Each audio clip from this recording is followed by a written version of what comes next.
waking up 60 days from now and seeing your whole life reshaped. Not by chance, not by luck, but by a discipline that feels unshakable. Imagine unlocking a level of self-mastery that most people never experience, not because they lack desire, but because they've never been shown where real discipline is forged. I want you to picture yourself in that place, because today we're going to talk about what it truly takes to get there. Now, have you ever wondered why the promises about changing your life in 3 weeks or building a new habit in a month so often come up short? Have you heard those catchy slogans, just 21 days and you'll be transformed? It sounds nice. It sells a lot of books. But is it true for the things that matter most? Here's another question. What if everything you thought you knew about building habits was just a fraction of the truth? What if real change, the kind that sticks when the mood is gone, when the sun isn't shining, when nobody's watching, takes something more than a burst of inspiration or a good week? That's the curiosity I want to stir up in you today. Because if you've ever set a goal, started strong, and watched your determination fade, you're in good company. I've been there myself. You go out, buy the new planner, put on the new shoes, set the alarm a little earlier. For the first week, maybe 2, you're on fire. You tell your friends, you start to feel that little surge of pride. Look at me, I'm really doing it. But then comes the moment nobody talks about. The moment where the excitement cools, where the applause dies down, and it's just you and the next repetition, the next morning, the next decision. And that's where the real test begins. Because most people don't fail at the start. They fail at the spot where discipline is revealed, not just declared. What's at stake? Everything. Because discipline is not about how you perform when you feel like it. It's about what you do when you don't. And there's a window, a 60-day window, that will test every assumption you've ever had about what you're truly made of. Not just how hard you can try, but how wisely you can design your life so discipline becomes automatic, not accidental. So I want to invite you into a new way of thinking. What if you could set up your life so that discipline was the default, not a struggle? What if you could survive not just the good days, but the boring ones, the tough ones, the ones where the old you would have given in? What if passing the 60-day test meant you could transfer that confidence into every part of your life, your health, your finances, your relationships? Today we'll expose why the 60-day mark is where most people stumble, and why most never even realize what happened. And more importantly, I'll show you how to get through it, not by gritting your teeth harder, not by hyping yourself up for the 100th time, but by understanding the laws that govern discipline, so you can stop hoping and start knowing. Because in the end, discipline isn't just about adjusting behavior. It's about shaping identity. What you practice consistently doesn't just change what you do, it changes who you become. That's why a common myth needs to be cleared up. You've probably even heard me say it before, because it can be true for the little ones. Here's the myth. It takes 21 days to form a habit. It sounds neat, pretty encouraging. 3 weeks and everything clicks. And for small adjustments, there may be a grain of truth there. You can get familiar with simple behaviors fairly quickly. But the habits that matter most, the ones that stretch character and demand growth, don't become automatic in 3 short weeks. Not even close. See, what that myth really does is set a trap. It tells you the journey is shorter than it is. So you get those early wins and you start to feel 10 feet tall. Maybe you get through the first week without missing a workout. Or you go a whole month without that old vice. You start thinking, maybe I've cracked the code this time. The compliments come in, and that feels good too. But be careful. Early success is a double-edged sword. It builds confidence, but sometimes it builds a confidence that isn't built to last. Why? Because those first weeks, you're riding a wave of motivation. You're inspired. You've got new energy, new tools. Maybe you read a new book or you watched a seminar. You get that spike. But spikes don't last. I don't care how passionate you are. Passion is the spark, but it is not the engine. Discipline, real discipline, doesn't show up until the spark dims. The question isn't, can you do it when you're excited? It's, will you do it when it's Tuesday afternoon and nobody's around and nothing feels different yet? That's where the 60-day test comes in, because it's not the first 21 days that count. It's the 22nd day, the 29th, the 31st, when the newness wears off and the work feels ordinary. I've watched people judge themselves too early. They set the goal, stick with it for a few weeks, and when the shine fades, they think something's wrong. They say, maybe this isn't for me. Maybe I just don't have what it takes. But the problem isn't them. The problem is the timeline they believed. They thought if they weren't transformed in a month, they must have failed. But let me share a secret. Discipline is not proven in the first 30 days. It's revealed after them. The first month is rehearsal. It's a test drive. The real journey begins when you no longer get applause for showing up, when the scale stops moving quickly, when the bank account doesn't look all that different. That's when you find out if your habits are built on the sand of motivation or on the rock of daily standards. So next time you hear someone say, give it 21 days, smile politely, then commit to 60, because that's where the test gets real. And that's where most people quietly bow out, not because they're weak, but because they misunderstood what discipline demands. If you want to build something that lasts, don't judge progress too early. Don't confuse a burst of effort with a real breakthrough. Let the applause fade, then notice what you do next. That's where your true capacity for discipline is revealed. Which brings us to the heart of the matter. To understand the real 60-day test, you have to see what's actually being tested. It isn't strength. It isn't intelligence. It isn't even raw willpower. The test is far quieter, something subtle, something the world almost never notices.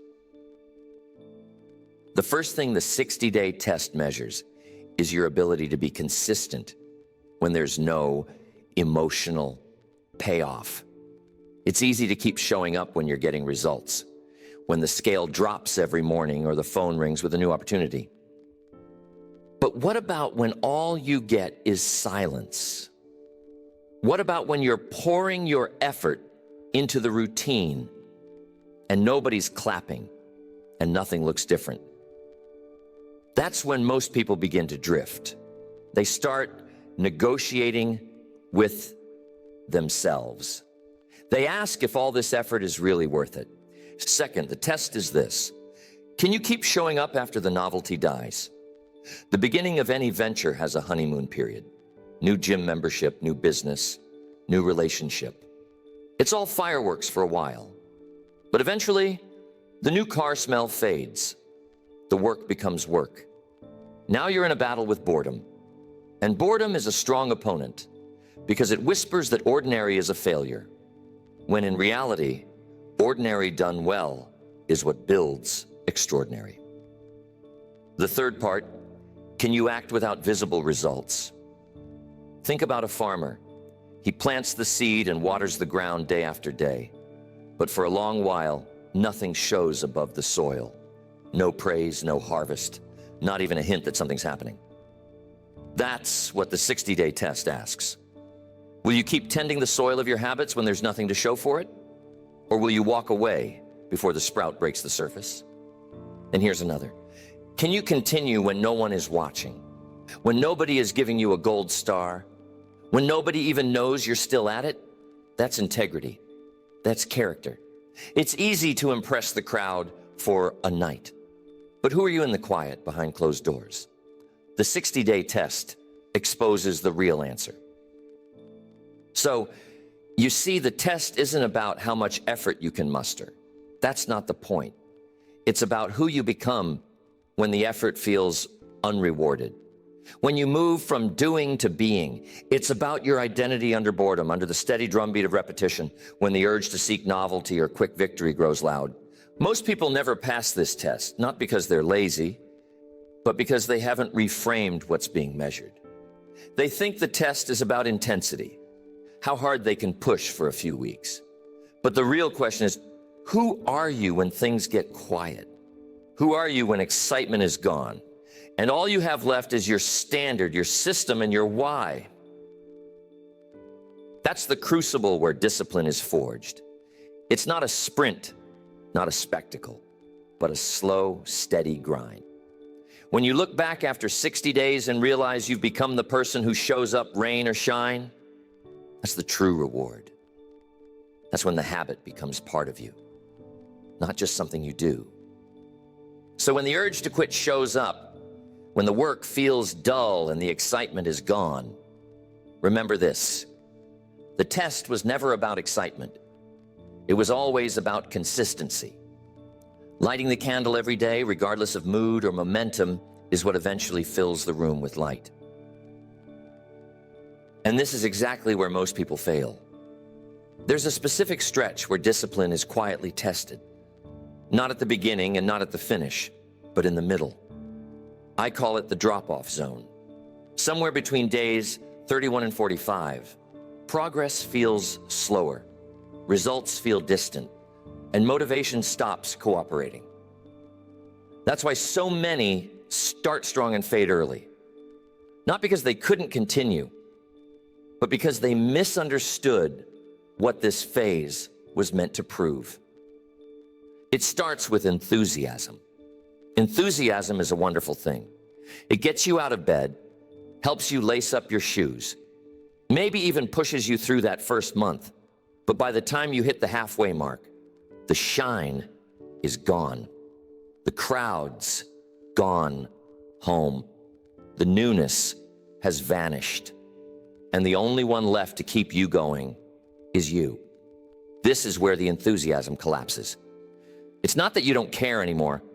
It's that you start to realize discipline asks you to do the work when nobody's watching and nothing's changing, at least not on the surface. There's a psychological wall that pops up right here. Delayed reward. All those reps, all those early mornings, all that self-denial. And where's the big payout? The body hasn't changed that much. The bank account doesn't look all that different. You're still packing your lunch, walking past the bakery, or saying no to another night out. It's easy to think, this isn't working. I'm working hard, but nothing's different. That inner dialogue is the real challenge. It's not your muscles that get tired first. It's your mind. The little voice says, you've done enough. Take it easy. You deserve a break. Why not just relax a little? That's the rational voice, the logical sounding excuse. It doesn't scream, it whispers. It's very convincing. If you listen, it'll have you believing that slowing down or skipping out is just good sense. And here's the trick. Failure at this stage feels rational. It doesn't feel like a collapse. It feels like maturity, like wisdom. You tell yourself, maybe I was being too rigid. Maybe I can loosen up and still make progress. But comfort is a clever negotiator. It comes back wearing a suit and tie, shaking your hand, telling you it's your friend. Next thing you know, you're back where you started, and you don't even remember how you got there. Comfort, that old adversary. quietly reasserts control. Not with a bang, but with a soft landing. A day off here, a missed commitment there. Nothing dramatic. Just slow erosion, day by day, until the new standard fades and the old habits return. This is the most dangerous place because it all feels so reasonable. No fireworks, no big crash, just a gentle drift back to average. That's why so many fail here. They don't notice it happening until the 60 days have slipped through their fingers. If you ever find yourself rationalizing a shortcut or talking yourself out of your new standard, pause. Ask, is this the voice of growth or the whisper of comfort? One moves you forward, the other quietly leads you back. Remember this about the drop-off zone. Most people don't fail there because they can't continue, but because quitting suddenly feels justified. That's why the middle of the journey carries so much weight. If you can outlast the reasonable excuses, you can outlast almost anything. And that brings us to the real dividing line, the difference that decides who continues and who fades. It's the line between motivation and discipline. People talk about motivation constantly. If I could just feel more motivated, I'd be unstoppable. So they wait for a spark, chase inspiration, hoping one more seminar or quote will restart the engine. But here's the reality. Motivation is emotional. Discipline is structural. Motivation is a feeling. It comes and goes, just like the weather. One day you wake up ready to conquer the world. The next you wake up and all you want is another hour of sleep or maybe just a little comfort food. If you build your habits on how you feel, your consistency will blow around with every wind that passes through. Discipline, on the other hand, is built on a different foundation. Discipline asks, what's the standard? It doesn't care if you feel like it. It doesn't negotiate with your mood. It just shows up. It's like a thermostat instead of a thermometer. A thermometer reacts to the temperature in the room, but a thermostat sets it. Motivation reacts. Discipline decides. See, motivation always asks, do I feel like it today?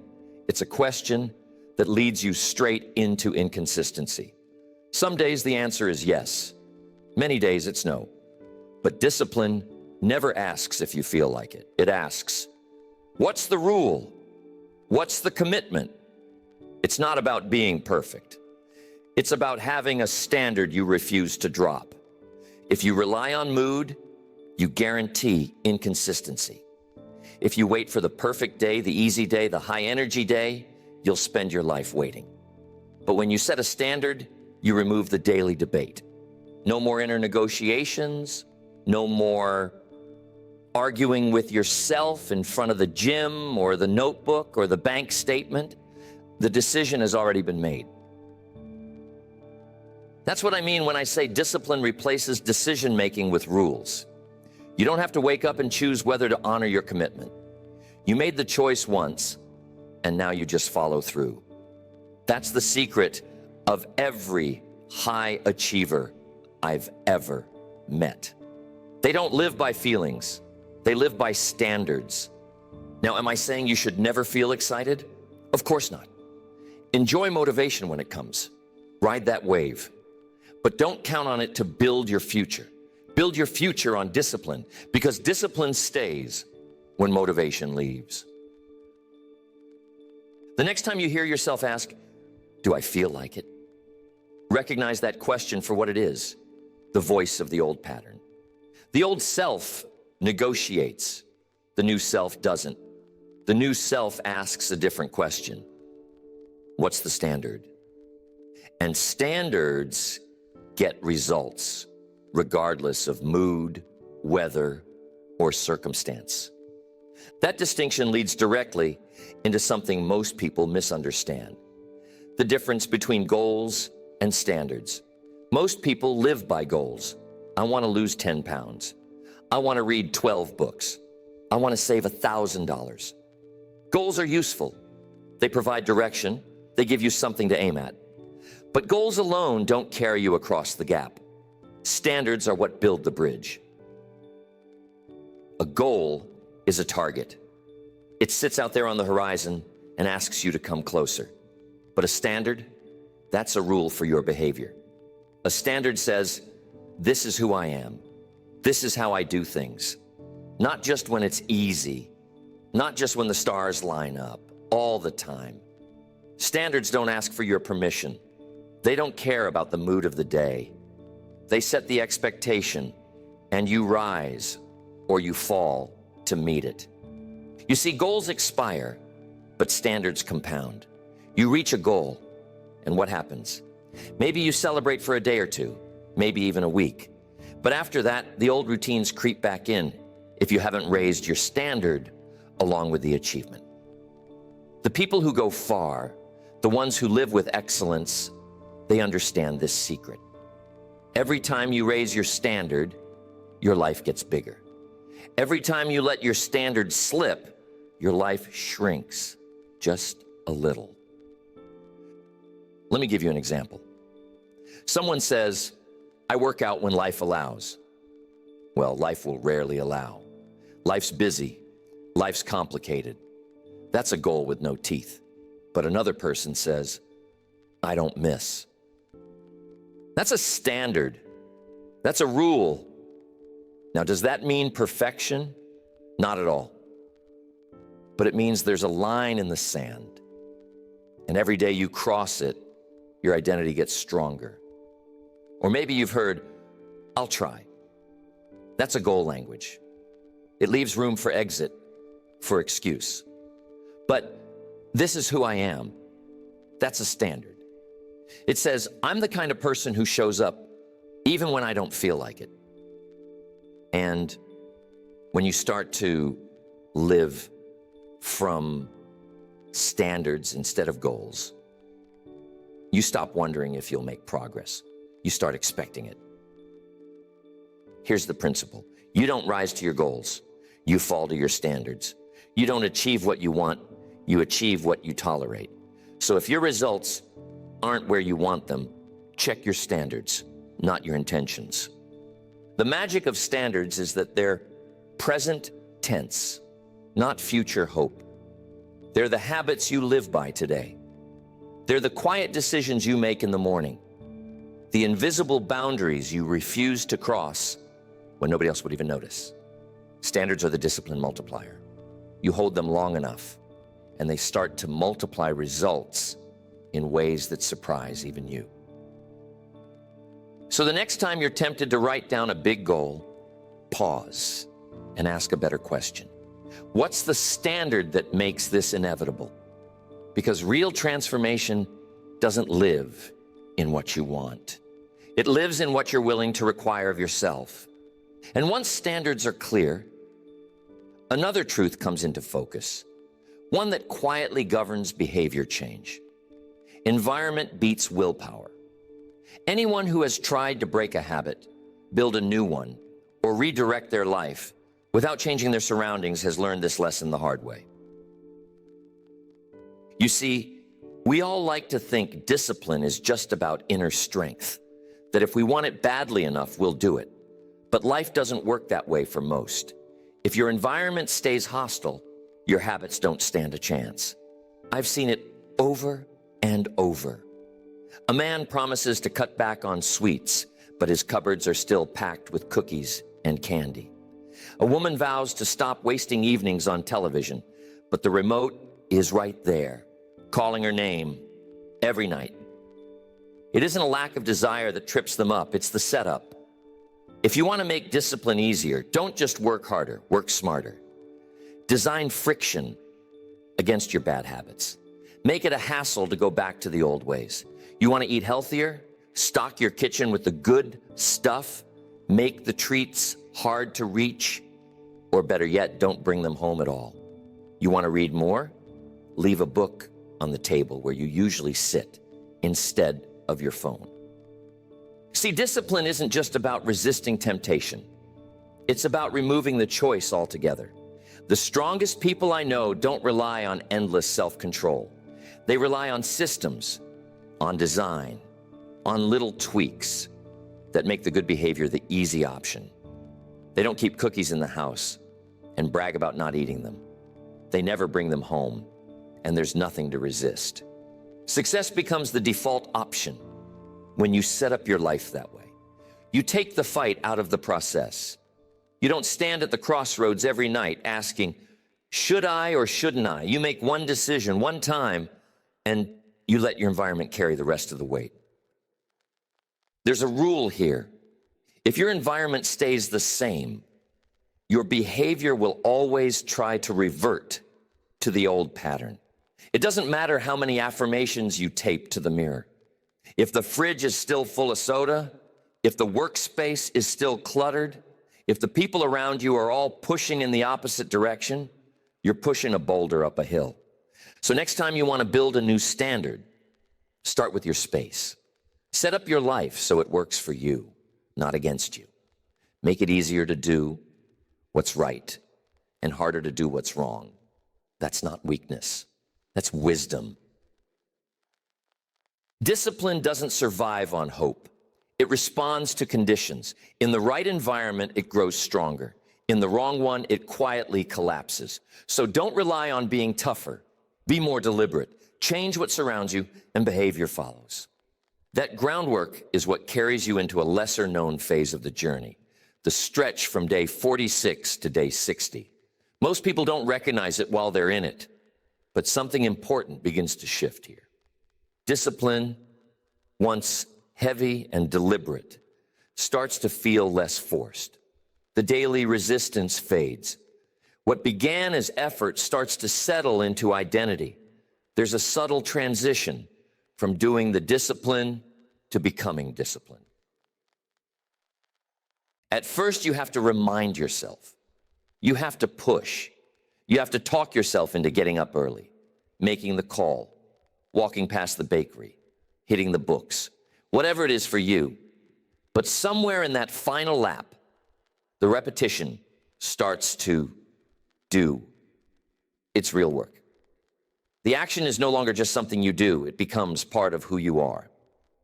You go from being someone who's trying to someone who just does. That's the identity lock-in. Most folks miss it because it doesn't come with fanfare.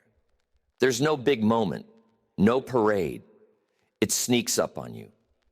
One morning you wake up and you realize you don't have to negotiate with yourself anymore. You don't have to write a speech in your head about why you need to keep going. You just show up because that's what you do. It's the power of small, boring repetitions, again and again. The magic isn't in the single heroic effort. It's in stringing together the ordinary days, the ones nobody sees, the ones nobody posts about, the ones that seem insignificant. But these are the days that add up, that harden the new identity in place. And here's the real insight. This phase feels quiet, but it's decisive. The world is still turning. Nothing looks dramatically different on the outside, but inside, a new foundation is being poured. Discipline becomes self-reinforcing. Each small victory makes the next one easier. The brain stops asking if this is temporary. The new behavior is locked in as the new normal. You'll notice you don't need as much outside validation. You aren't looking for someone to pat you on the back. You start to trust yourself. That's the greatest gift discipline can give, the ability to believe in your own consistency. You don't have to wonder anymore if you're the type who quits. You know you're not because the evidence is there, built one unremarkable day at a time. This is the phase where most people miss the miracle. They're waiting for the trumpet blast, the lightning bolt. But the transformation happens in the silence, in the quiet commitment, in the just another day kind of effort. That's when you cross over. That's when discipline becomes who you are, not just what you do. If you find yourself in those days, somewhere between 46 and 60, and everything feels a little flat, take that as a good sign. That dullness isn't failure. It's the sound of a new identity taking hold. Stay with it. This is where the roots go deep. And that sets the stage for what happens when the full 60 days are complete. This is the real turning point. Not because a calendar has been checked off, but because something internal has shifted. For the first time, hope is no longer doing the work. Proof has taken its place. See, before you started, maybe you hoped you could do it. Maybe you wondered, is this for me? Can I really change? Will I see it through? And hope has its place. It gets you moving. But hope alone doesn't change your life. It's proof that transforms you. Once you cross that 60-day finish line, you've got evidence. Not in your journal, not in your dreams, but in your actions. You've strung together day after day of showing up. You can look back and say, I did that. That was me. No one can take it away. That's when self-trust quietly replaces self-talk. You don't need to pep talk yourself every morning because deep down, you know you keep your word to yourself. And the power of discipline isn't stuck in one area. It's transferable. You build it in your health. You notice it in your work. You raise it in your finances. It shows up in your focus. It's like a rising tide. Lift one part of your life and the others begin to follow. You realize you're not just disciplined with your diet or your study or your savings. You're a disciplined person. That's a shift that can never be taken away. You stop asking, can I? That question loses its grip. Instead, a new question comes in. What's next? That's the difference between living in doubt and living with momentum.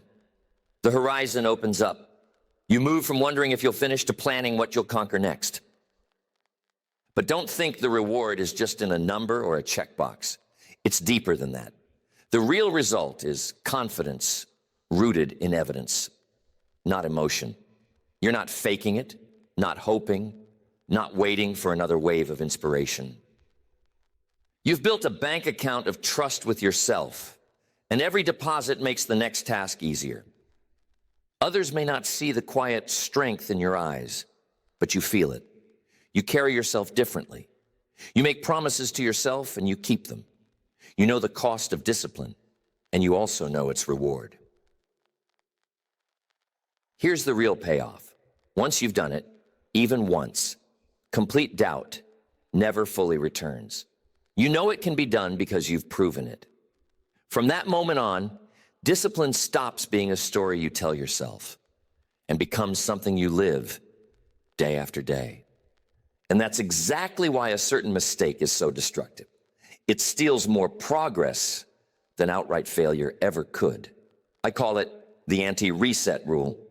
Most people believe that if they miss a day or slip once, the only solution is to start over. I blew it on Wednesday, so I'll reset on Monday. It sounds reasonable, but it's dangerous. Resetting kills momentum and hands control back to perfection, where progress quietly dies. You have to understand, restarting isn't as innocent as it looks. Every time you start over, you lose a piece of your history, your continuity. It tells your mind that progress only counts if it's flawless, but life's not flawless. Progress isn't about perfection. It's about not abandoning the standard. There's a high cost to what I call Monday thinking. The calendar gives us all these fresh starts. New week, new month, new year. And sometimes, yes, that can spark a new fire. But more often, it becomes an excuse. You slip once, so you toss out all your effort and promise yourself, next week, I'll be perfect. But discipline isn't built on fresh starts. It's built on the days you keep going, even after you slip. Progress is measured by continuity, not by perfection. If you miss a day, if you stumble, you don't erase the scoreboard and go back to zero. You simply get back to your standard the next day. One missed day is just a blip. Abandoning your standard altogether, that's what kills momentum. Here's a truth to remember. Discipline survives imperfection. It dies with excuses. Everybody slips. Everybody has a day when things don't go according to plan. The difference isn't in who messes up. The difference is in who gets back up and how quickly. The ones who succeed see a missed day as an event, not an identity. They don't crown themselves failures. They just return to the system. I've seen people keep a streak going for months, then lose it for a day, and throw it all away out of disappointment. But the winners, they don't see a missed day as the end of the journey. They see it as part of the process. They keep their eyes on continuity, on the larger arc of discipline. That's what counts. So next time you hear that little voice, start over Monday, answer with this: no, I'm not starting over. I'm carrying forward. I'm adding to what I've built. I don't need a perfect record. I need a consistent one. If you hold to this, you'll discover something important about discipline. It isn't fragile, it's flexible. It can bend without breaking, unless you surrender to excuses. Measure progress by your ability to continue, not by your ability to be perfect. That's the anti-reset rule, and it will save you years of unnecessary stops and restarts.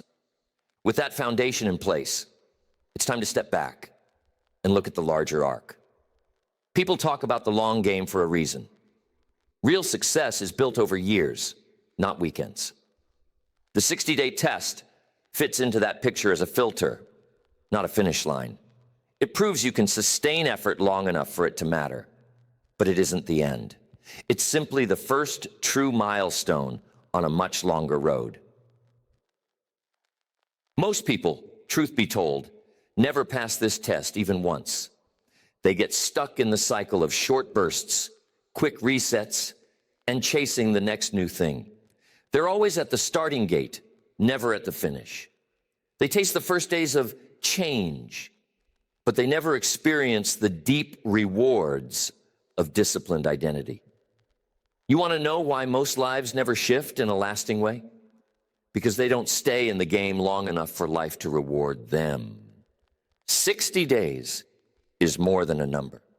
It's a filter that separates those who want change from those who are willing to build it. Once you've passed through, your baseline is permanently raised. The old you couldn't have done it. The new you can, because now you're living by a higher standard. It's like stretching a rubber band. Once it's stretched, it never returns to its original shape. And here's the power, the compounding effect of a disciplined identity. One cycle completed isn't just a check mark on the calendar. It's a new floor for your life. You've built a foundation that you can stand on, build on, reach from. Every disciplined cycle you finish adds another layer, another bit of self-trust, another proof that you can keep your word to yourself. The more you do it, the easier it becomes to do it again. What I've seen over and over is that most people quit before life ever has to reward them. They get discouraged too soon, measure results too early, or let a single slip convince them it's over. But if you play the long game, if you stack those cycles, you get to reap rewards that the sprinters never see. The slow, steady progress that stacks up year after year until suddenly people call you lucky or gifted or wonder what your secret is. But there's no secret. There's just the discipline of showing up day after day, long enough for the results to start showing up too. You keep going until your baseline is no longer where you started, but where you once dreamed of arriving. When you look at your own journey, keep this perspective in mind. This isn't about making it once and being finished. It's about living in a way where each cycle of discipline leaves you stronger, steadier, and a little closer to who you intend to become. The 60-day test isn't an ending. It's a starting point you return to again and again for the rest of your life. And with that perspective set, let's bring everything together. What remains is a challenge, but not a loud one, and not one built on bravado. It's a quiet challenge, rooted in the power of showing up when nothing feels dramatic. This 60-day test isn't about intensity. It isn't about how fired up you feel today or how many promises you make before tomorrow arrives. The real test? It's whether you can keep showing up when nobody's looking, when nobody's asking, when the feeling of novelty is gone and all that's left is another day, another repetition, another quiet act of discipline. That's the difference between the few who change and the many who only wish. You'll find, if you take this on, that most of the journey isn't fireworks. It isn't applause. It's just you, quietly stacking up another day, another small win, another quiet vote for the kind of person you're becoming. 60 days from now, you'll have something that nobody can give you and nobody can take away. Proof, not another explanation, not another round of, I'll start Monday, not another excuse for why it didn't work out, but evidence, a track record, a new baseline for your life. You'll discover that discipline doesn't change your life in a day. It doesn't hand you a trophy because you got through a week or even a month. Discipline changes who you are if you stay long enough for it to stick. And you'll notice as you keep going that the big moments are rare, but the small ones, those are the bricks that build a new future. Every day you show up when it would be easier to hide. Every choice you make when comfort calls your name. Every time you get back on track instead of starting over, you're carving a new identity. Quietly, steadily, irrevocably. So my challenge to you is simple. Don't just try harder. Design your life so discipline can thrive. Set the standard, not just the goal. Shape your environment. Stick to continuity, not perfection. When you miss, return to your standard. And when you finish, don't stop. Start the next cycle stronger. Because 60 days from now, you will either have proof or another explanation. That's the deal. And if you want your life to change, you have to stay long enough for discipline to stick. Discipline doesn't change your life in a day. It changes who you are if you stay long enough for it to stick.